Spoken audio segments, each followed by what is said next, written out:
Sagrado ang pagmamahal na nabubuo sa dalawang taong itinadhana. Para siya nagtayo ng makapal na pader sa pagitan namin.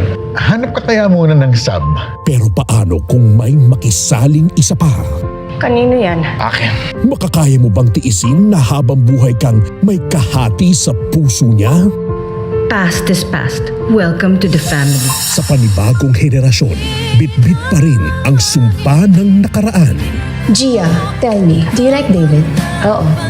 You should not marry. Cursed.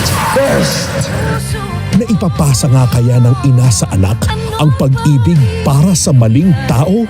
Kapatid niya nakaratay ang trinaydor niya. Actually, hindi ko sinasadya. Patuloy ako nagmamahal sa maling tao. Love Thy Woman, weekdays, 11:15 p.m.